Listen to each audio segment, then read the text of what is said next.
আমিহীন পৃথিবী এমনই রবে, শুধু আমাকে ছেড়ে চলে যেতে হবে।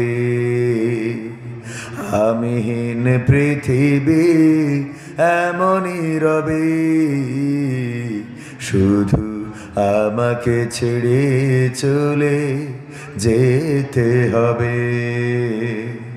কাঁদবে স্বজনেরা, থাকবে আপনেরা, থাকবে আপনেরা, কাঁদবে স্বজনেরা, দুটো দিন পরে আবার ভুলে যাবে,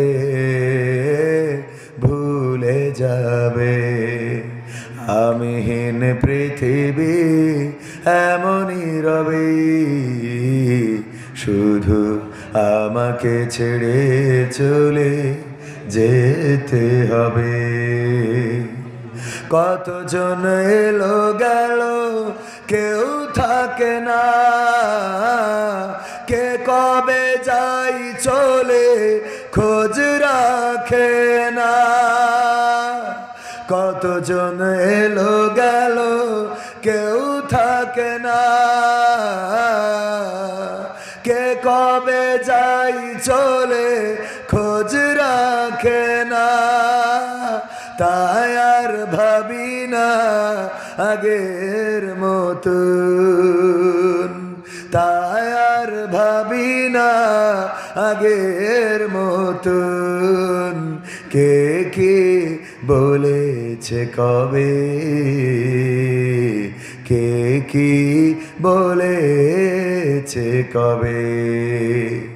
আমিহীন পৃথিবী এমনই রবে, শুধু আমাকে ছেড়ে চলে যেতে হবে। ঘরলি ভুলে যাবে ঘরেরও কথা, সাজাবে নতুন সংসার। সন্তান ভুলে যাবে কিছুকাল পরই, কে ছিল পিতা যে তার। ঘরলি ভুলে যাবে ঘরেরও কথা, সাজাবে নতুন সংসার। সন্তান ভুলে যাবে কিছুকাল পরই, কে ছিল পিতা যে তার। মিছে এই দুনিয়ায় মিছে সব কাজ, সত্য জীবনে এই নামবে যে সাজ। মিছে এই দুনিয়ায় মিছে সব কাজ, সত্য জীবনে নামবে যে সাজ। তাই আর ভাবি না আগের মতন, তাই আর ভাবি না আগের মতন। কে কে বলেছে কবে, কে কি বলেছে কবে। আমিহীন পৃথিবী এমনই রবে, শুধু আমাকে ছেড়ে চলে যেতে হবে। থাকবে স্বজনেরা, কাঁদবে আপনেরা, থাকবে স্বজনেরা, কাঁদবে আপনেরা, দুটো দিন পরে আবার ভুলে যাবে, ভুলে যাবে। তুমিহীন পৃথিবী এমনই রবে, শুধু তোমাকে ছেড়ে চলে যেতে হবে। ঠিক না বে ঠিক? পৃথিবীর জায়গায় পৃথিবী দাঁড়িয়ে থাকবে, এই বাঁশবাগানের মতো থাকবে। সূর্য প্রতিদিন পূর্ব দিগন্তে ওঠে, পশ্চিমে অস্ত যায়। এমনই প্রতিদিনের ন্যায় সূর্য পূর্ব দিগন্তে উদিত হবে, আবার পশ্চিমে অস্তমিত হয়ে যাবে। বাঁশবাগানে পাখির কলকাকুলিতে মুখরিত হবে। সকালবেলায় ফজরের আজান দিবে মুয়াজ্জিন, সবাই ঘুম ভেঙে আবার মসজিদে, কেউ বা তার কর্মে ব্যস্ত হয়ে পড়বে। কিন্তু আমি আপনি যেদিন ঘুমিয়ে যাব, ওই দিন আজান হবে, পাখির কলকাকলিতে দুনিয়া মুখরিত হবে, বাজারগুলো আবার জাকজমক হয়ে উঠবে। কিন্তু আমাদের ঘুম ভাঙবে না, চিরজনমের মতো বিদায় নিয়ে অন্ধকার কবরে পাড়ি জমাতে হবে। ঠিক না বেঠে? এই পৃথিবী ছেড়ে যাওয়াই লাগবে, অন্ধকার কবরের বাসিন্দা হয়ে যাব। কিন্তু কে কবে মারা যাবে এটা কি কেউ জানি না? জানি না। কার মৃত্যু কখন হবে জানি না। একসাথে বড় হয়েছি, এমন কত বন্ধু চিরজনমের মতো বিদায় নিয়ে চলে গেল। কেউ দেশে আছে, কেউ বিদেশে আছে, কেউ আমার আগে মারা যাবে, কেউ বা আবার আমার পরে মারা যাবে। এই তো দুনিয়া, কিন্তু মারা যেতে হবে এটা নিশ্চিত। ঠিক না বেঠিক? কেউ আগে কেউ পরে, কিন্তু মারা যে যাব এটা তো নিশ্চিত। দুনিয়ায় কেউ থাকবে না। 2000 সাল আমাদের অনেকের জীবনে এসেছিল, আবার এখানে অনেকেই আছে যাদের 2000 সালের পরে জন্ম হয়েছে। 20 বছর, 22 বছর, 23 বছর যাদের বয়স, তারা 2000 সালটা দেখে নাই, ঠিক কিনা? আর যাদের 25 বছরের উপরে, বিশেষ করে ছোট মানুষ, ওরা 2000 সাল বোঝেই নাই। আমরা তো অন্তত 2000 সাল বুঝেছিলাম যে 2 এর পরে একটা সংখ্যা আসছে, 1999, তারপরে 2000 আসছে। 1900 সাল এসেছিল, 2000 সালও এসেছে, আবার 2100 সাল আসবে। কত সাল? 2100। কত? 2100। এখানে এমন কেউ আছেন যে 2100 সালে বেঁচে থাকবেন, এই গ্যারান্টি দিতে পারেন? 2100 সাল পর্যন্ত বাঁচতে হলে আপনাকে এখনো 75 বছর বাঁচতে হবে। যদি 75 বছর কেউ এই জায়গার মানুষ বাঁচেও, তার অন্তত ও বেঁচে থাকার থেকে মরে যাওয়া ভালো। ঠিক না বেঠিক? কারণ এমন অবস্থায় বাঁচবে যে অবস্থায় বাড়ির কেউ মূল্যায়ন করবে না, পুত্রবধূ সহ্য করতে পারবে না, সন্তান ইমাম ডেকে আনবে যে হুজুর একটু আসেন দিন, আমার বাড়ি তো সারাদিন টিভি চলে, মনে হয় ফেরেশতা আসতেছে না, আপনি একটু কোরআন পড়েন দিন, দেখি ফেরেশতা আসে কি। ঠিক না? এরকম বাড়ি আছে না নাই? মসজিদে যে বলে হুজুর শুনেছি সূরা ইয়াসিন পড়লে নাকি মৃত্যু সহজে হয়। তার মানে তো ওই যে দুনিয়াতে তাড়াতাড়ি পাঠাতে চায়, সহজে হয় মানে কি, ওর তাড়াতাড়ি পাঠানোর ব্যবস্থা করো। ডাক্তারে আর হচ্ছে না, আজরাইলের ডাকতে হবে। কথা বোঝেননি তো? এই অবস্থায় আল্লাহ আমাদেরকে যদি বাঁচিয়ে রাখেন, নিয়ে যাবে। আমার বয়স এখন 37, 38-এর কাছাকাছি। তো 38, 75 বছর যদি বাঁচি তাহলে 100 পার হয়ে যাবে। 100 বছর যদি সে বেঁচে থাকে, ওর টাওয়ার থাকলেও নেটওয়ার্ক থাকবে না। ঠিক না বেঠিক? টাওয়ার থাকবে কিন্তু নেটওয়ার্কে কাজ করবে না। একটা বলবেন আর একটা শুনবে, খাইতে দিলে পেটের মধ্যে ঢুকবে না, হজম শক্তি কমে যাবে, মাঝে মাঝে নিজের কাপড়ের মধ্যে পায়খানা করবে, সেটা আবার গায়ে মাখাবে, ছোট্ট বাচ্চা শিশুর ন্যায় হয়ে যাবে। ভাইয়ের আমার, দুনিয়া যেহেতু ছেড়ে চলে যেতে হবে, সুতরাং যাদের পরকালের পরে বিশ্বাস আছে, যদি বিশ্বাস না থাকে সেটা ভিন্ন কথা। যে আপনি মৃত্যুর পরে চিন্তা করেন যে আপনার মৃত্যুর পরে কোনো জীবন নাই, এরকম মানুষ আছে না নাই? তসলিমা নাসরিন পরকালকে বিশ্বাস করে না। বাংলাদেশ থেকে আল্লাহ তারে জুতা পিটা করে বিদায় করেছে, এই দেশে অবস্থান নাই। কিন্তু সরকার পরিবর্তনের পরে দেখলাম তার লেখা বই এবারে 21শে মেলা স্টলে বিক্রি করার মতো দুঃসাহস দেখিয়েছে। বলেন ঠিক কিনা? কারণ তারা বিশৃঙ্খলা সৃষ্টি করতে চায়, একটি অস্থিতিশীল পরিবেশ তৈরি করতে চায়। তারা চায় যে ওলামায়ে কেরাম যেন খেপে যায়, যাওয়ার পরে যেন এমন কিছু করে যাতে করে বাংলাদেশের প্রতি মানুষের বিদ্বেষ বা খারাপ মনোভাব তৈরি হয়। ভাইয়েরা আমার, এরপরে আপনারা শুধুমাত্র 21-এর বইমেলা এটা বেঁচেছে তাই নয়, উপদেষ্টা পরিষদের অন্যতম গুরুত্বপূর্ণ একজন ডক্টর ইউনূসের পার্সোনাল ব্যক্তি, তিনি বললেন যে তাওহিদি জনতা নিয়ে কটাক্ষ করলেন। করেছে না করে নাই? তাওহিদি জনতা নিয়ে বাংলার জমিনে কটাক্ষ করা যাবে না, কারণ এই বাংলাদেশ রক্ষার জন্যে জীবন দিতে সব সময় প্রস্তুত হলো এই তাওহিদি জনতা। বাংলাদেশে বর্তমান যে পরিস্থিতি, কথা বলার যে বাক স্বাধীনতা খুঁজে পেয়েছেন, ফ্যাসিস্ট সরকার যে বিদায় নিয়েছে, বাংলাদেশ থেকে স্বৈরাচার পালিয়েছে, মানুষ কথা বলার বাক স্বাধীনতা ফিরে পেয়েছে। এটা হয়েছে তাওহীদি জনতার রক্তের বিনিময়ে, বলেন ঠিক কিনা? যত রক্ত দিয়েছে খুঁজে দেখেন, প্রতিটা পরিবারের যে সন্তানগুলো মারা গিয়েছে এই পরিবারগুলো ইসলামিক পরিবার। বাবা নামাজি, মা নামাজি, ছেলে নামাজি, যদি শার্ট প্যান্ট পরিহিতও হয় তাও যে দেখেন তার মসজিদের সাথে সম্পর্ক ছিল। ম্যাক্সিমাম পার্সন, কত person? Maximum person. Minimum person আছে যারা স্রষ্টার প্রতি হয়তো অত নিবেদিত প্রাণ না, কিন্তু আল্লাহতে বিশ্বাসী। এবং আমরা বলি যে জুলাইয়ে শহীদ, এই শহীদও এসেছে ইসলাম থেকে। শব্দটা নিয়ে কোথা থেকে নিয়ে? শহীদ শব্দ তো ইসলাম থেকে এসেছে। আল্লাহ রাসূল দিয়েছেন শহীদ শব্দ, সাক্ষী। তারা সাক্ষী হয়ে যায় ভাইয়েরা আমার। সুতরাং তাওহীদি জনতার সাথে গাদ্দারি করে বাংলাদেশে টিকতে পারবেন না। তাওহীদি জনতা রাজপথে নামবে। শাপলা চত্বরে তাওহীদি জনতা রক্ত দিয়েছে, তাওহীদি জনতা ভোলায় রক্ত দিয়েছে, তাওহীদি জনতা জেল জুলুমের শিকার হয়েছে, ফাঁসির কাস্টে ঝুলেছে। এই তাওহীদি জনতার রক্তের বিনিময়ে বাংলাদেশ এসেছে।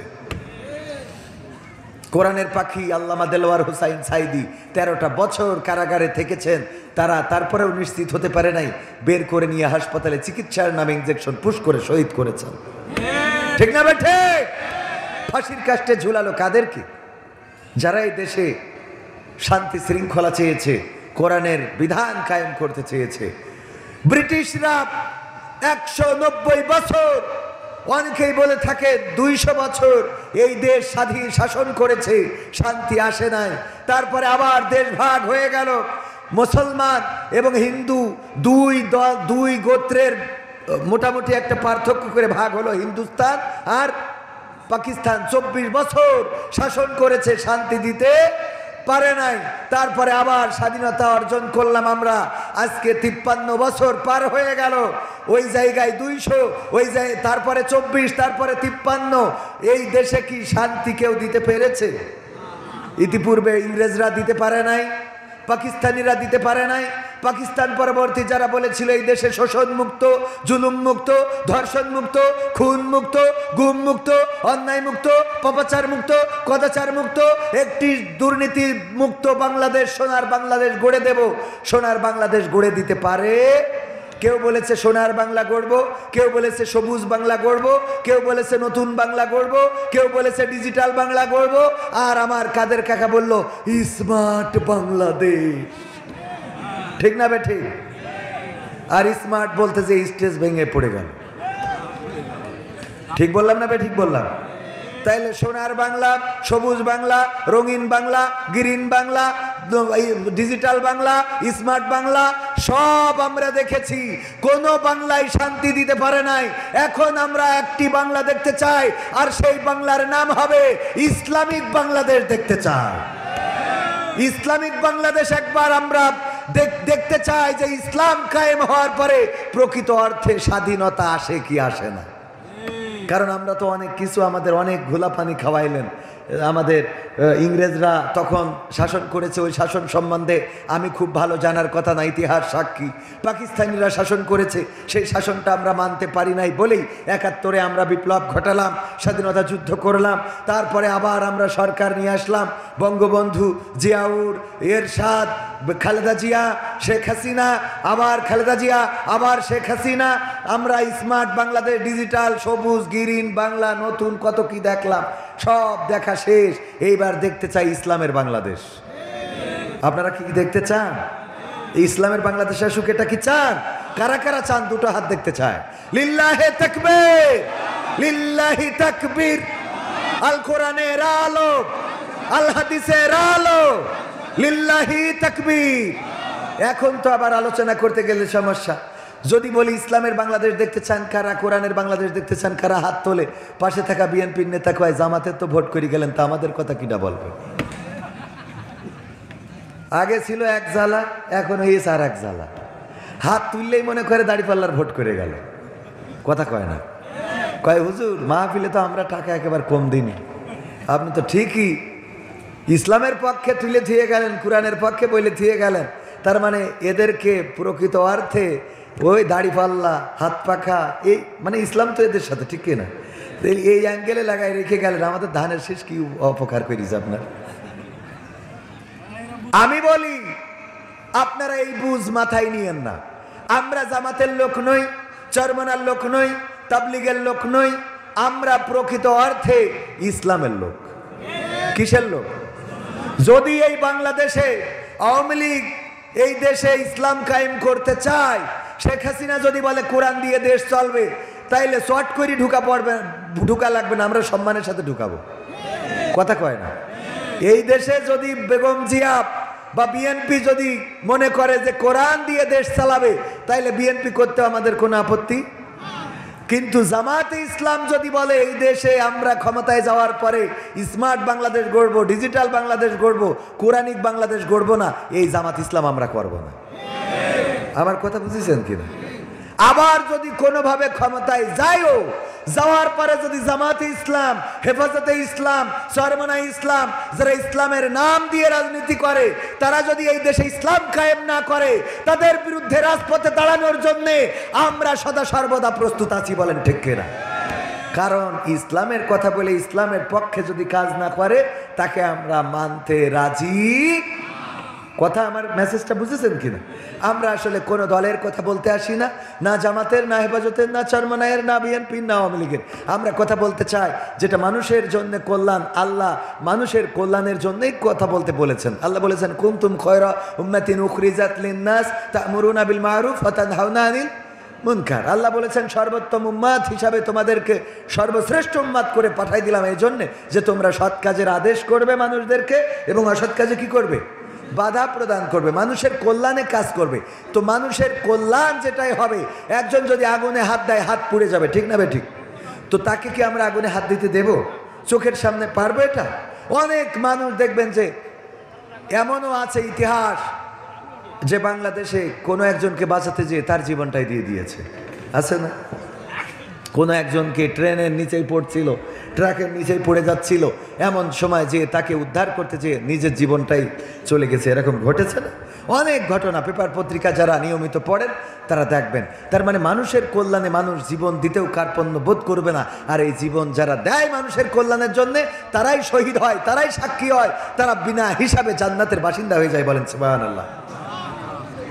আল্লাহ আমাদের সেই জান্নাতের পথের প্রতীক করে দিন, বলেন আমিন। সম্মানিত ভাইয়েরা আমার, অল্প সময় অল্প কিছু কথা বলবো, যেই কথাগুলো যেন আমাদের কাজে লাগে।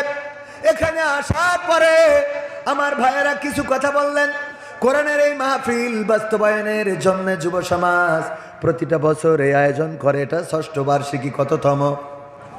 ৬ষ্ঠ বার্ষিকী। এই মাহফিলের মধ্য দিয়ে মানুষের কল্যাণ আছে না নাই?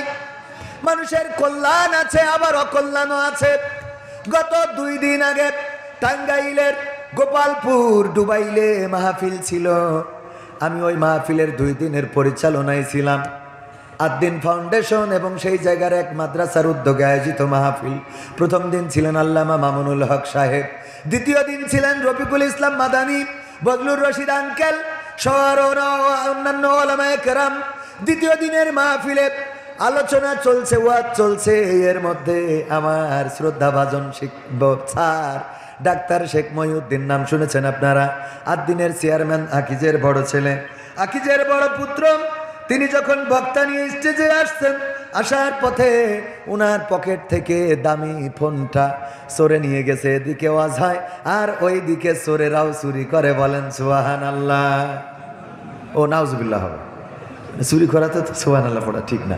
মাহফিল হয় এটার জন্য সুবহানাল্লাহ, আর চুরি হয় এটার জন্য নাউজুবিল্লাহ। যাই হোক, এখন বিষয় হলো যে ওয়াজ চলছে, ওদিকে চুরিও হচ্ছে। তার মানে ওয়াজে উপকার হচ্ছে? ওয়াজে আসলে সবার উপকার। সবচেয়ে কোরআন শুনেছে আমার মনে হয় অন্তর দিয়ে, মন দিয়ে আবু জাহেল। কি দিয়ে? অন্তর দিয়ে, মন দিয়ে, কলিজা দিয়ে। আপনারা তো বসে শুনছেন, আর আবু জাহেল দাঁড়িয়ে দাঁড়িয়ে কোরআন শুনতো, সকাল হয়ে যেত, টের পাইতো না। আল্লাহু আকবার। বিশ্বাস হয় না আপনাদের? তার মানে আপনাদের থেকে আবু জাহেল কোরআনের সবচেয়ে বেশি ভালো শ্রোতা। আপনাদের জানা আছে, কোরআন শুনতে শুনতে সকাল হয়ে গেছে, একে অপরের সাথে দেখা হয়ে গেল। আবু জাহেলের সাথে আবু সুফিয়ানের দেখা, আবু সুফিয়ানের সাথে উতবার দেখা, উতবার সাথে সাইবার দেখা। বলল, ওগো আবু জাহেল, কেন এখানে এসেছো? আসলাম এই জন্যে, যখন শেষ রাতে মুহাম্মদ কোরআন তেলাওয়াত করে, কি যেন সুর, এত মধুর সুর জীবনে শুনি নাই। আমরা কারি আব্দুল বাসেতের তেলাওয়াত শুনলে হৃদয়টা ভরে যায় না, যায় না। এমন সময়, এমনও কিছু সময় আছে নামাজে যখন দাঁড়াই, ইমামের তেলাওয়াত শুনলে মনে হয় আরো যেন একটু তেলাওয়াত করে। মসজিদে নববীতে যখন যারা হজে গিয়েছেন, মক্কায় বাইতুল হারামে যখন তেলাওয়াত শোনেন, আরে যখন ইমাম তেলাওয়াত করে, আহা, সেই তেলাওয়াতগুলো যখন চারিদিকে ধ্বনি প্রতিধ্বনিত হয়, মনে হয় যেন আর একটু লম্বা, কেরাতটা যেন আর একটু লম্বা করে, এমন মনে হয় না, হয় না? যারা হজে গিয়েছেন তারা বলতে পারবেন, তেলাওয়াতটা এত মধুর লাগে। আর চারিদিকে যখন ওই আওয়াজটা বাড়ি খায়, কোরআনের তেলাওয়াত শুনতে কলিজাটা ভরে যায়। মসজিদে নববীতে যখন তেলাওয়াত করে হৃদয়টা জুড়িয়ে যায়, চোখ থেকে মাঝে মাঝে অশ্রু বিগলিত হয়। আরে এত সুন্দর তেলাওয়াত, এত সুন্দর বাণী, এত সুন্দর কোরআন। এই কোরআন নাজিল হয়েছে যার উপরে, সেই তেলাওয়াত করেছে, তাহলে কেমন চিন্তা করেন। মনির খানের গান আমরা যদি গাই, অঞ্জনা রে অঞ্জনা, আর মনির খান এসে যদি গায় অঞ্জনা রে অঞ্জনা, কেমন লাগবে? যে শিল্পী যার কণ্ঠে অঞ্জনার গান মানিয়েছে, গোটা বাংলাদেশের মানুষ শুনেছে, সেই শিল্পী যদি এসে গায়, অন্যদের গাওয়ার থেকে ভালো হবে না খারাপ হবে? ও প্রিয়া, ও প্রিয়া তুমি কোথায়, এই গান আসিফ গাইলে যেমন হবে, অন্যরা কবির বিন সামাদ গাইলে কি ওরকম হবে? না, হবে না। প্রথম যে শিল্পী, যার পরে এই গানটা যাকে শেখানো হয়েছে, সেই মানুষটা যখন গায়, তখন যেমন হয় বুকটা ফাটটা যায়। মমতাজ যখন গায়, তখন যেমন হয়, অন্যরা গাইলে কি এত ভালো হবে নাকি? আমি উদাহরণ দিয়ে বুঝালাম, এটা বুঝানোর জন্য বললাম। ওগো আমার ভাইয়েরা, কোরআন এমন একটা কিতাব, যেই কিতাব এখনকার কারীরা যদি তেলাওয়াত করে, মিশরের কারি আব্দুল বাসেত যদি তেলাওয়াত করে, আমার বাংলাদেশের কারি আসাদুল ইসলাম আসাদ যদি তেলাওয়াত করে, এই জাতীয় অনেকেই আছে, আমার সাদিকুর রহমান আজহারি ভাই, উনি তেলাওয়াত করবেন, উনার কণ্ঠে মধু আছে না নাই? উনার তেলাওয়াত সহ অসংখ্য মানুষের তেলাওয়াত। আব্দুল্লাহ আমিন ভাই এসেছিলেন গত বছর, তিনার তেলাওয়াত কত সুন্দর করে তেলাওয়াত করেন। আর এই কোরআন যার পরে নাজিল হয়েছে, সে তেলাওয়াত করলে তাহলে কেমন শোনায়? আল্লাহর নবী যখন তেলাওয়াত করতেন, কাফেরেরা যে রাসূলের ঘরের দরজায় দাঁড়িয়ে, জানালায় দাঁড়িয়ে যেতেন, শুনতে লাগতেন। শুনতে শুনতে সকাল হয়ে যেত, টের পেতেন না। আবু জাহেল, আবু লাহাব, উতবা সাহেবা কবরের সাথে দেখা। বলল, কি ব্যাপার, কোরআন শুনতে কেন এসেছো? বলল, তুমি কেন এসেছো তাই বলো। আবু জাহেল বলল, দেখো, এই কোরআন এমন সুন্দর, এত সুললিত বাণী, যেটা শোনার পরে সকালবেলা ফজরের সময় অথবা তার আগে সুবহে সাদিকে নবী মুহাম্মদ যখন কোরআন তেলাওয়াত করে, তখন আর ঘরে বসে থাকতে পারি না। আহা, তখন আর ঘরে বসে থাকতে পারে না, চলে আসে। আবু জাহেল বলল, শোনো, কোরআন যেভাবে আমরা শুনছি, আমার মনে হয় আমরা যদি লিডাররা শোনা শুরু করি, তাইলে আমাদের কর্মীদের অবস্থা কি হবে? সুতরাং সিদ্ধান্ত নিতে হবে, এই কোরআন আমরা শুনবো না। আমার হাতে হাত দাও, শপথ করো, আমরা আর কোরআন শোনার জন্য আসবো না। সবাই শপথ করলো। পরের দিন আবার যখন মুহাম্মদ কোরআন তেলাওয়াত শুরু করলো, তখন আবার নিজের অজান্তে এসে দাঁড়িয়ে গেল। চিন্তা করলো, সকাল সূর্য উদয় হওয়ার আগে আমরা এখান থেকে চলে যাব। সূর্য উদয় হওয়ার আগে ঝটপট করে দৌড়াতে যে একে অপরের সাথে পায়ে বেঁধে পড়ে গেল। কে তুমি? কয় আমি আবু জাহেল। কে তুমি? কয় আমি আবু লাহাব। কি ব্যাপার, আজকেও কেন এসেছো? কয় তুমি কেন এসেছো সেটা আগে বলো। পরে বলল, শুধু আমি না, সবাই তো আবার এসে দাঁড়িয়ে গিয়েছে, কি করা যায়? ওরা সিদ্ধান্ত নিল, এখন থেকে কোরআন তো আমরা শুনবো না। এই কোরআন যেহেতু আমাদেরকে টানে, সুতরাং এটা শোনা যাবে না। এখন যে কাজটা করতে হবে, এই কোরআন যেন মুহাম্মদ পড়তে না পারে, তার জন্য বাধার সৃষ্টি করতে হবে। তার জন্য কি সৃষ্টি করতে হবে? বাধার সৃষ্টি করতে হবে। আমরা মানবো না। শুনতে তো ভাল লাগে। আল্লামা সাইদির ওয়াজ আওয়ামী লীগের লোক আছে না, শোনে? আছে না? নাই। কিন্তু ফাঁসি দিয়েছে তো আওয়ামী লীগ। তাই বলে যে মানে ফাঁসি দিয়েছে আওয়ামী লীগ দলটা, কিন্তু অন্যদের ভালো হয়তো এমনও হইতে পারে শেখ হাসিনা সাইদির ওয়াজ শোনে, কিন্তু তার আবার ফাঁসিও যেহেতু দাদাদের প্রেসক্রিপশনে হয়েছে, তারপরেও যেটা বলবো যে বিরোধিতা করে, গোপনে গোপনে আবার শোনেও। আজহারি ভাইকে দেশে টিকতে দেয় নাই। আবার আজহারি ভাইয়ের অশোনার মতো আল্লাহর ওলি আছে না নেই? আওয়ামী লীগ করে, বিএনপি করে। আজহারির ব্যাপারে বললো যে এইটা তো একটা মুনাফেক, এই সেই ইত্যাদি ইত্যাদি, এরম কিছু হাউন আঙ্কেল হয়েছে না এখন নতুন করে। ওরা ওই সময়ও ওদের আওয়াজটা বড় ছিল, এই সময়ও আওয়াজ বড়। তার মানে গাছেরটাও খায়, তলারটাও কুড়ায়। রুমিন ফারহানা ফ্ল্যাট নিয়েছিল নেতৃত্ব থেকে তৎকালীন, জানেন কিনা আপনারা? ওই সময় বড় বড় কথা বলতো, জেল খাটা লাগে নাই, মামলা হয় নাই। তার মানে মাল পেতো আর কথা বলতো। ওদের বলতো যে দই টক, দই করবা টক, কি করবা? আমি বলেছি ওয়াশ করার মধ্যে মাইক্রোফোন বান্ধা যাবে না, পরে বিনদেন সাদিক ভাই আসলে। দই দই দই তো কি দই দিয়েছে কি টক, কেমনে টক দিয়েছে? ওই যে বলি রেখেছে যে দই টক দিবি যাতে একটু খাই কম, যাতে একটু খাই কম, কিন্তু আমি তোরে ধমক দেব, খবরদার জন্য প্রতিবাদ করবি না। তো ধমক দেওয়া শুরু করেছে, এই দই এত টক কেন, এই সেই ইত্যাদি ইত্যাদি। ওর সাথে তো কন্ট্যাক্ট করাই আছে যে আমি ধমক দেবো, কিছু বলবি না। তো আওয়ামী লীগের আমলে যেই নেতা নেত্রীগুলো গলা উঁচু করে কথা বলেছে, ওইগুলোর ভিতরে ভিতরে কন্ট্যাক্ট ছিল, এই জন্য ওই সময় কথা বলেছে। এখন আবার ইসলামের বিরুদ্ধে কথা বলে, খেয়াল করেছেন কিনা? না আপনাদের চোখে মনে পড়িনি? ইসলামী দলকে বলে মুনাফেক। আবার কোরআন নিয়েও মন্তব্য করেছে, কয় কোরআন একটা ভাওতাবাজির কিতাব, বলেন নাউজুবিল্লাহ। যেই লোক এই কথা বলেছে তার জিহ্বা টেনে ছিঁড়ে পায়ের নিচে পিষ্ট করা ছাড়া এই নেতাকে বাংলার জমিনে দাঁড়াতে দেওয়া উচিত নয়। ইসলামের বিরুদ্ধে কথা বলবা, কোরআনের বিরুদ্ধে কথা বলবা, তাওহীদি জনতা এগুলো মেনে নেবে না। মাথায় রেখো, যদি মনে করো কোরআনের বিরুদ্ধে দাঁড়ায়, ইসলামের বিরুদ্ধে দাঁড়ায় ক্ষমতায় যাবা, আল্লাহর কসম করে বলি স্বৈরাচার থেকে নাই, আর তোমরা তো কোনো ক্ষমতায় আসো নাই। কথা কয় না, এখনো তো ক্ষমতা এখনো পাও নাই।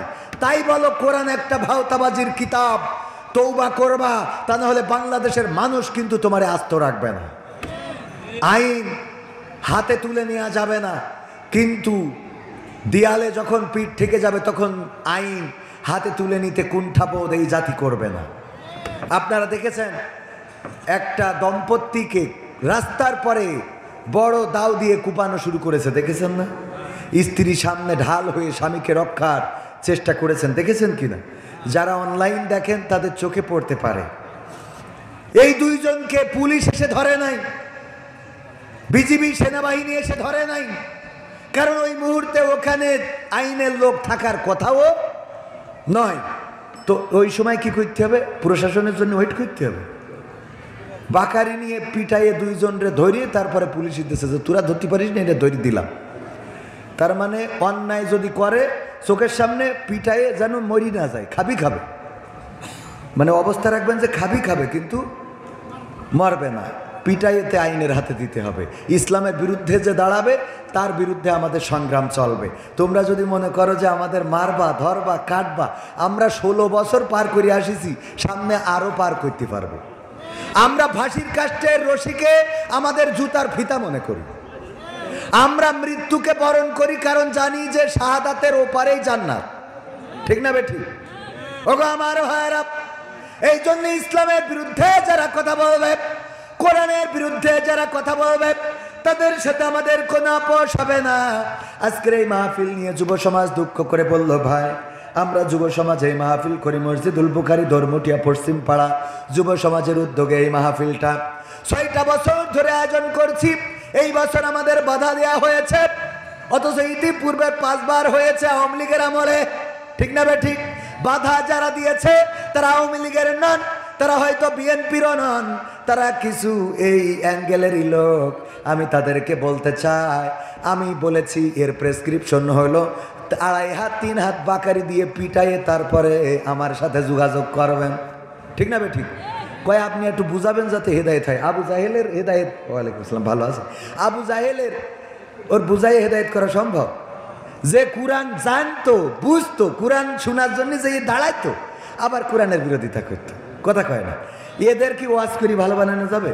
ওদের জন্য কি দরকার?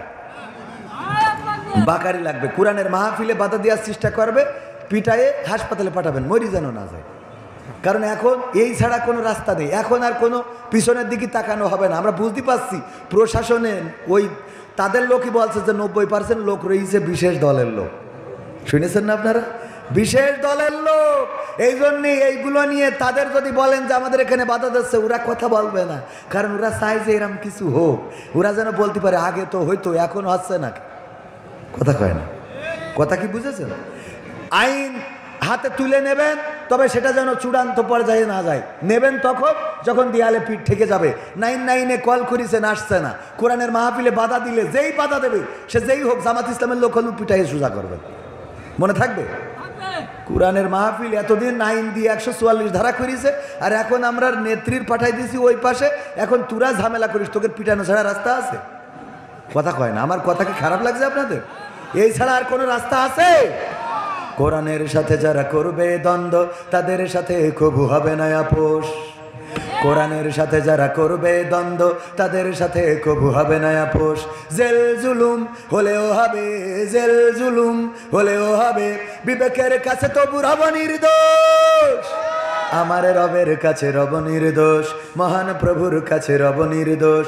কোরআনের সাথে যারা করবে দ্বন্দ্ব, তাদের সাথে কবু হবে না। কোরআনের কথা যারা বলে যায় আজ, তাদের দমাতে কত ফন্দি। কাউকে ধরে নিয়ে দিয়েছে ফাঁসি, কাউকে রেখেছিল বন্দি। কোরআনের কথা যারা বলে যায় আজ, তাদের দমাতে কত ফন্দি। কাউকে ধরে নিয়ে দিয়েছে ফাঁসি, কাউকে রেখেছিল বন্দি। হক কথা বললেই জ্বলে জায়গা, কোরআনের কথা সইতে পারে না। হক কথা বললেই জ্বলে জায়গা, কোরআনের কথা সইতে পারে না। জানি না তাদের আমাদের পরে কেন এত আক্রোশ। জেল জুলুম হলেও হবে, জেল জুলুম হলেও হবে, বিবেকের কাছে তো পুরাব নির্দোষ। আমার রবের কাছে রব নির্দোষ, মহান প্রভুর কাছে রব নির্দোষ। কোরআনের সাথে যারা করবে দ্বন্দ্ব, তাদের সাথে কবু হবে না। কোরআনের কথা আজ বলতে গেলে আসছে বাধা কত ভাবে। কোরআন প্রেমিকেরা হাতে রেখে হাত সামনে এগিয়ে যাবে। দিনের কথা আজ বলতে গেলে আসছে বাধা কত ভাবে। কোরআন প্রেমিকেরা হাতে রেখে হাত সামনে এগিয়ে যাবে। হক কথা বলতে করি না কো ভয়, জীবনের বিনিময়ে আনবো বিজয়। হক কথা বলতে করি না কো ভয়, জীবনের বিনিময়ে আনবো বিজয়। বুকে আছে শক্তি, অন্তরে আছে সাহস। আছে না নাই? সাহস আছে? সাহস যদি না থাকতো তাহলে আমরা স্বৈরাচার মুক্ত করতে পারতাম? ক্ষমতায় কেউ স্থায়ী হয় না, হোক না সে হাসিনা কি বারে না, চেয়ারটা চিরকাল থাকে না। চেয়ার কি আছে? যে চেয়ারে বসে বলেছিল পদ্মা সেতু থেকে টুস করি ওকে আর ওকে ফেলে দেওয়া দরকার, নাকি নাম বলবো? ডক্টর ইউনুস আর বেগম জিয়াকে ফেলে দিতে চেয়েছিল যে চেয়ারে বসে, আজকে সেই চেয়ারে ডক্টর ইউনুস। কথা কয় না? এই খেলা খেলেন কে? আল্লাহ। কারে ফকির বানাবেন, কারে আমির বানাবেন, এটা আল্লাহর সিদ্ধান্ত। কার সিদ্ধান্ত?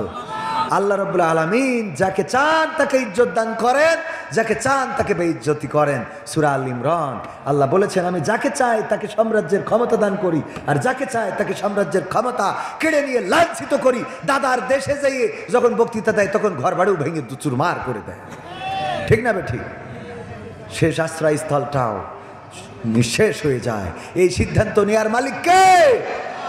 আমাদেরকে নিঃশেষ করবা, আমাদেরকে খতম করবা, আমাদেরকে দুনিয়া থেকে মিটিয়ে দিবা। আল্লাহর কসম করে বলি, আমরা চলে যেতে পারি, কিন্তু আমাদের পূর্বপুরুষ, আমাদের জেনারেশন এইভাবেই কিয়ামত পর্যন্ত আল্লাহর জমিনে আল্লাহর কথা বলে যাবে ইনশাআল্লাহ। এ ব্যাপারে আল্লাহ বলেছেন, ইউরিদুনা লিইউতফিউ নূরাল্লাহি বিআফওয়াহিহিম আল্লাহু মুতিম্মু নূরিহি ওয়ালাউ কারিহাল কাফিরুন। ওরা চায় ফু দিয়ে কোরআনের আলোকে নির্বাপিত করে দেবে, কিন্তু আমি আল্লাহ চাই আমার দিনের আলোকে প্রজ্বলিত করে রাখবো, যতই তাদের কলজের মধ্যে জ্বালা পোড়া হোক। কথাটা কার? আল্লাহ রাব্বুল আলামিন সিদ্ধান্ত নিয়েছেন দিনের আলোকে প্রজ্বলিত করে রাখবে। হতে পারে সেটা জামাত দিয়ে, হতে পারে সেটা চরমানা দিয়ে, হতে পারে সেটা তাবলিগ দিয়ে, হতে পারে সেটা আওয়ামী লীগ দিয়ে, হতে পারে সেটা বিএনপি দিয়ে। আল্লাহ যাদেরকে পছন্দ করবেন তাদেরকে দিয়ে এই কোরআনের আলোকে প্রজ্বলিত করে রাখবেন। আর যারা কোরআনের আলো নিভাতে চাইবে তারা এই পৃথিবী থেকে ধ্বংস হয়ে যাবে, তারা এই পৃথিবী ছেড়ে তাদের চলে যেতে হবে, তারা এই ক্ষমতার চেয়ার ছাড়তে হবে, তাদের পাওয়ারটাও একদিন থাকবে না। এখন যারা জেলখানায় আছে, জেলখানা থেকে গতকালকেও বের করেছে, আপনারা দেখেছেন না দেখেন নাই? যদিও তাদের পায়ে ডান্ডা বেড়ি নাই, তাদের হাতে হাত করা নাই, তাদের জামায়া ধরে রাখা হচ্ছে। ওগো আমার ভাইয়েরা, ইতিপূর্বে আলেম ওলামাদের সাথে কেমন বেয়াদবি করা হয়েছে। আলেমদের হাতে হাত করা, পায়ে ডান্ডা বেড়ি, গায়ে পোশাক ওই যে বুলেট প্রুফ কোট, তারপরে মাথায় হেলমেট, এমনকি নির্যাতন করে তাদের এমন অবস্থা করা হয়েছে লাঠি ছাড়া চলতে পারে নাই, কাউকে হুইল চেয়ারে চড়ানো হয়েছে। আর এখন যাদেরকে গ্রেপ্তার করেছে হাতে নাই হাত করা, পায়ে নাই ডান্ডা বেড়ি, আবার ইন করা, টাই পরা, মাজাই সুন্দর করে ইন করে বেল পরেছে, এত আপ্যায়ন এদেরকে। তারপরেও বলি যে যারা আজকে আলেমদেরকে নির্যাতন নিষ্পেষণ করেছিল, যদিও আরামে আছে তারপরেও আছে কোথায়? আছে কোথায়? যদিও আরামে তারপরেও কোথায়? জেলখানা তৈরি হয়েছিল কেমন করে জানেন কিনা আপনারা? জানেন? জেলখানা তৈরি হয়েছিল একটা কুকুরকে দিয়ে পরীক্ষা করা হয়েছিল। কুকুর, তারে খুব ভালো মন্দ খাইতে দেওয়া হলো একটা এরিয়ার মধ্যে, খুব ভালো খাবার, যত্ন আদর আপ্যায়ন সব করা হয়, বিরিয়ানি খাওয়ায়, পোলাও খাওয়ায়, তার যা যত্নের খাওয়ার সেটা নাকি খাওয়ায়। এটা কতটুকু ইতিহাস রাইট বলেছে আমি জানি না, তবে আমি যতটুকু জানি, এরপরে ওই কুকুরকে খাইতে দেওয়ার পরেও কুকুর যাই খাইতে দিক না দিক, ওই দরজা যেখানে, গেট যেখানে, ওখানে এসে বসে থাকে। কোথায় বসে থাকে? দরজার গেটে। কারণ এত আদর আপ্যায়ন ভালো লাগে না একটু বাইরে বেরোয় ঘেউ ঘেউ করি বেড়াবো, কথা কয় না। তো এইটা দেখার পরে সেই তৎকালীন সেই সময়ের লোকজন চিন্তা করলো মানুষকে শাস্তি দেওয়ার এই একটা পন্থা, যে কোনো জায়গায় ঘিরে দিতে হবে, সে যেন বাইরে বেরোতে না পারে। এইভাবেই ধারাবাহিকভাবে আমার রাসূলকেও জেলখানায় রাখা হয়েছে না হয় নাই? আমরা তো জেল খাটি নবীর সুন্নাত মনে করে, বলেন ঠিক না বেঠিক? আর অন্যরা জেল খাটে, আল্লাহ তাদেরকে এই পৃথিবীর পরে লাঞ্ছিত করেন। কি করেন? আমাদের জীবনটা আমরা যখন দিই তখন আল্লাহ আমাদের শহীদ মৃত্যু দান করেন, বলেন ঠিক কিনা? আর অন্যদের আল্লাহ নিহত করে দেন। কি করেন? খুন হয়, নিহত হয়। কি হয়? খুন হয়, নিহত হয়। কারণ ওরা তো ইসলাম জানে না, ইসলাম মানে না। আর আমরা যখন আল্লাহর পথে চলি, আল্লাহ আমাদের কি দেয়? শহীদ মৃত্যু দান করে। এর বিনিময়ে আবার কি দেয় জানেন কিনা? ইন্নাল্লাহা আশতারা মিনাল মুমিনিনা আনফুসাহুম ওয়া আমওয়ালাহুম বিআন্না লাহুমুল জান্নাহ। এর বিনিময়ে আল্লাহ কি দিয়ে দেন? আল্লাহ বলছে যে তোমরা যে বিআমওয়ালিকুম মাল দাও ও আনফুসাকুম, এবং জান দাও, এর বিনিময়ে আমি জান্নাতটা বিক্রি করে দিই। বলেন সুবহানাল্লাহ। জান্নাত বিক্রি করে দেয় আল্লাহ, জান্নাত দান করে না। আল্লাহ জান্নাত আমাদের করুণা করে দেয় না, বরং আল্লাহ বলল তোমরা বিজনেস করেছো। সূরা সাফ আপনারা দেখে নেবেন, ইয়া আইয়ুহাল্লাযীনা আমানু হাল আদুল্লুকুম আলা তিজারাতিন তুনজিকুম মিন আযাবিন আলিম। আল্লাহ বললেন যে আমি তোমাদের একটা ব্যবসা ধরাই দিচ্ছি, যে ব্যবসা করলে দুনিয়ার পরে আখেরাতে কঠিন জাহান্নামের আযাব থেকে বেঁচে যাবে। এই ব্যবসা আল্লাহর সাথে করেছে। আল্লাহ কি করেছে? জান্নাতটা বিক্রি করে দিয়েছে। তার মানে যে এই রশিদ দেখাবো, আল্লাহ এই যে রশিদ নাও, জান্নাত দাও, কোন না? কথা কয় না? সুবহানাল্লাহ বলবেন না? আমি তো আমার বানানো কথা বলছি না। আল্লাহ বলছে মাল দেওয়ার কারণে, জান দেওয়ার কারণে আমি জান্নাতটা বিক্রি করে দিই তোমাদের কাছে। তো বিক্রি করার অর্থ কি? আপনি একটা গরু বেচেছেন, ওই গরু আর গইলে রাখতে পারবেন? ও যদি কোনোভাবে বলে ভাই 3টে দিন আপনার গইলে একটু রাখেন, 3টে দিন রাখার নিয়ত করেছেন আপনিও, ও 2 দিনের মাথায় যেয়ে যদি বলে আজ গরু নিয়ে যাবো, আপনার কিছু করার আছে? ও যদি 1 দিন পরে যেয়েও বলে গরু নিয়ে যাবো, কিছু করার আছে? আপনি যদি বলেন যে ভাই 3টে দিন আমার বাড়ি রাখতে চাইছেন, আজ নেবেন কেন, বলার কোনো অধিকার আছে? বরং গরু বিক্রি করা শেষ, এখন ও নিয়ে যেতে পারে, কোনো অসুবিধা নেই। যে 3 দিনের কন্ট্রাক্ট ছিল এটা পরের কন্ট্রাক্ট, এই কন্ট্রাক্টের সাথে কোনো লেনদেন নেই। সুতরাং সে নিয়ে গেলেও নিয়ে যেতে পারে, আবার রাখলেও রাখতে পারে। বিক্রি করাটা হলো এরকম। আল্লাহ পরকালে, আমরা যখন পরকালে আল্লাহর কাছে যাব, আল্লাহ বলবে মাল দিছিলে, জান দিছিলে? কব আল্লাহ জান দিছি মানে কি? 2024-এ রক্ত দিলাম, জীবন দিলাম। আবু সাইদ বলবে আল্লাহ এরাম করে বুক পাইতে দিছিলাম, টান টান করে আল্লাহ বুক পাইতে দিছিলাম স্বৈরাচারের বিরুদ্ধে। তো বলবে ঠিক আছে। তো আল্লাহ এই যে রশিদ আমার, এই যে শহীদ শাহাদাতের রশিদ দেখো, পুলিশ গুলি করেছিল দাম দাম করে। আমি পড়ে গেছিলাম, প্রথমে বুক ধরে পড়িলাম, তারপরে আবার পড়ে গেলাম, আমার নিয়ে গেল হাসপাতালে। আল্লাহ কবে ও যে ওইটা তোমার যাও চলে যাও, সুবহানাল্লাহ। আবার মালও দিতে হবে, বিয়াম ওয়ালাইকুম কি বলবে, মাল দিয়েছিল, আল্লাহ দিয়েছিলাম। ওই যে মসজিদে ফ্যান ছিল না, গরমকাল, আমি একটা ফ্যান কিনে দিয়েছিলাম, এখনও দেখো ঘুরতেছে না, কিয়ামতের পরে তো ঘুরবে না। তো তখন বলবে আল্লাহ ওই ফ্যান অনেক দিন ঘুরিয়েছে মাথার পরে, তুমি দেখো আমল নামায় খুঁজে দেখো, ইকরা কিতাবাকা কাফাবি নাফসিকাল ইয়াউমা আলাইকা হাসিবা, কিতাব ধরাই দেবে আল্লাহ, এই যে দেখো এই পৃষ্ঠায় আমি একটা ফ্যান কিনে দিয়েছিলাম, ওই যে ফুরফুর করে ঘুরছিল, এই যে দেখো এখানে, হ্যাঁ এই যে হ্যাঁ ঠিক আছে যাও বেহেশত। সুবহানাল্লাহ বলবেন না? বানানো কথা বলছি না। শুধু তাই না, আল্লাহ হিসেব কত কায়দায় নেবে। আল ইয়াউমা নাখতিমু আলা আফওয়াহিহিম ওয়া তুকাল্লিমুনা আইদিহিম ওয়া তাশহাদু আরজুলুহুম বিমা কানু ইয়াকসিবুন। আল্লাহ ওই দিন মানুষের মুখে আঠা লাগাই দেবে। মানুষ যখন বলবে আল্লাহ টাকা দিছি, পয়সা দিছি, মাল দিছি, ধন সম্পদ দিছি, সন্তান দিছি ইসলামের পথে, তখন বলবে যে কোন জায়গায় দিছিলে দেখি সত্যি কিনা, মুখে আঠা লাগাই দেবে, হাত বলবে আল্লাহ সত্য, এই হাত দিয়ে দান করিল। সুবহানাল্লাহ বলবেন না?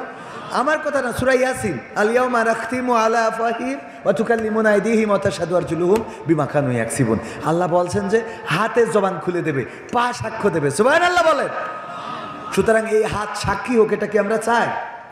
হাত একটু সাক্ষী হোক, চাই না? আমি ব্যক্তিগতভাবে হাতের সাক্ষী করার জন্য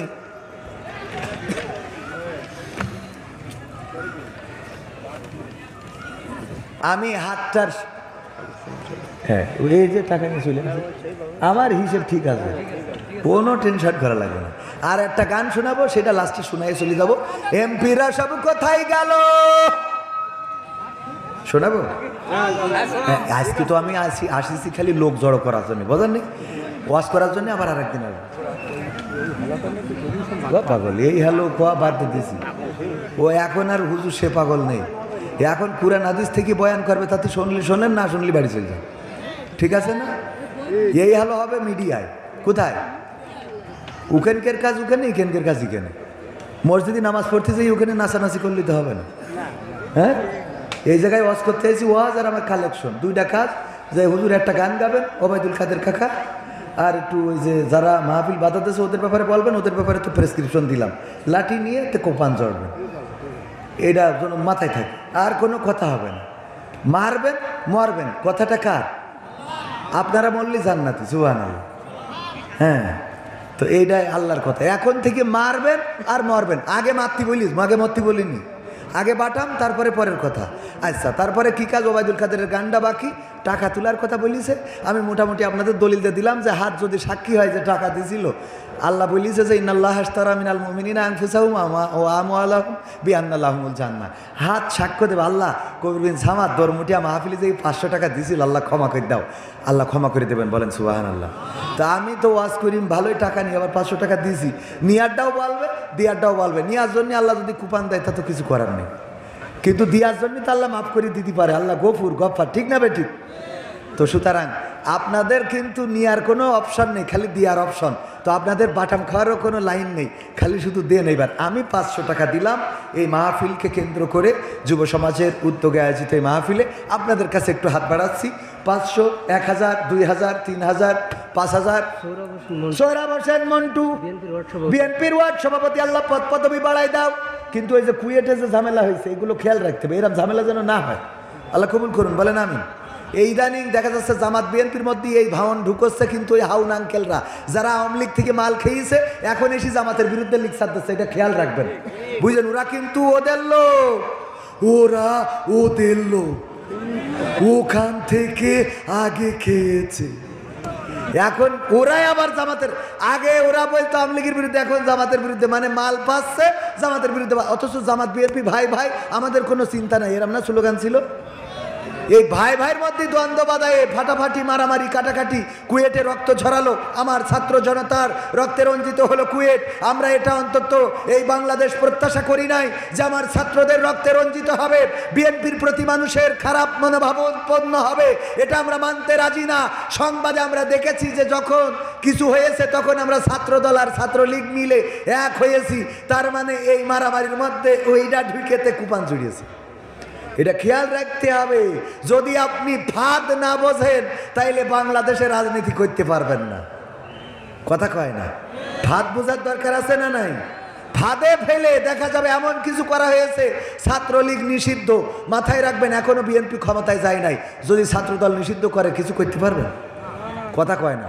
সুতরাং মারামারি, পিটোপিটি, হানাহানি, কাটাকাটি এগুলো বন্ধ করি, মাথা ঠান্ডা করি।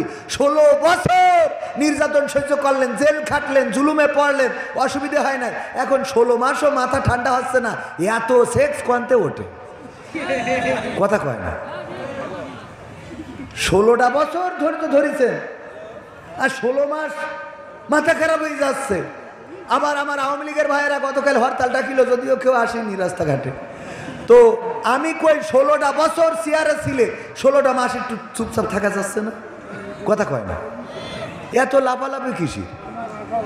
আল্লাহ কবুল করুন। 500 টাকা দিয়েছে আমাদের মন্টু ভাই, আল্লাহ দানকে কবুল করো। বিএনপির ওয়ার্ড সভাপতি, আল্লাহ পদ বাড়িয়ে দিন, বলেন আমিন। আগামীতে প্রফেসর আনারুল স্ত্রী মারা গেছে।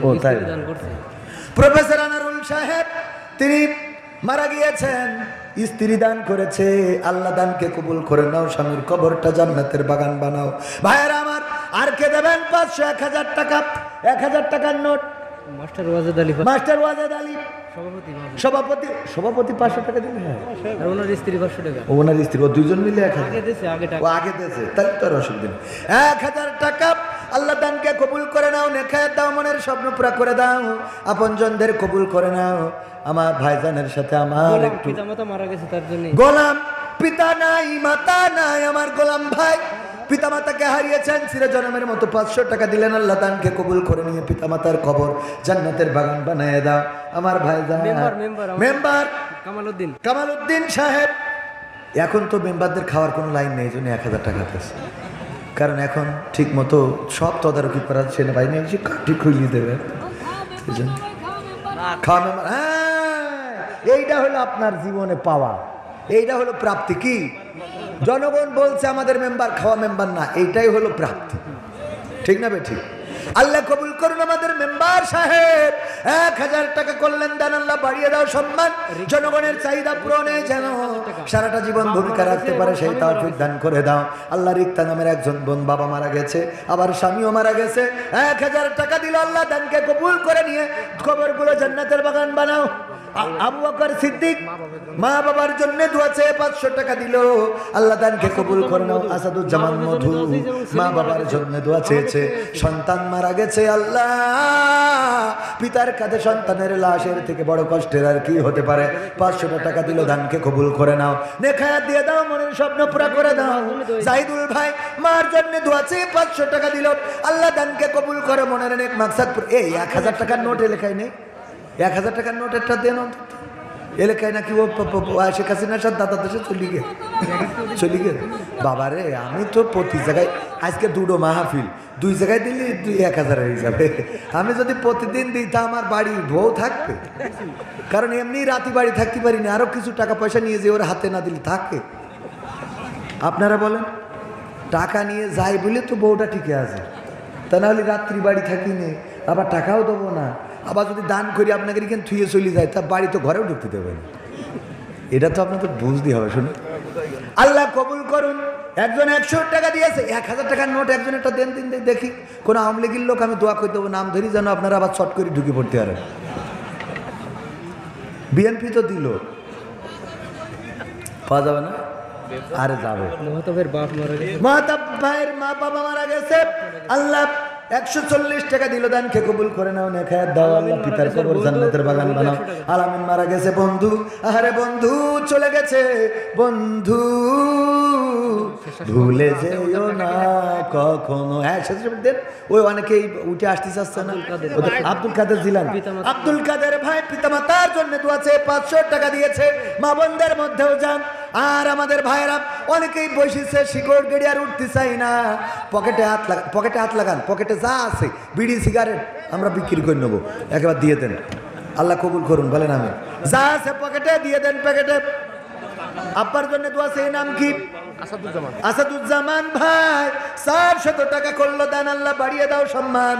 পিতা নাই আল্লাহ, পিতার কবর জান্নাতের বাগান বানাও আল্লাহ। মায়ের জন্য দোয়া চাইলো, কবুল করে নাও। আমার মাস্টার সাহেব মানে আসার সময় টাকা আনতে মনে না, আল্লাহ কি সর্বনাশ।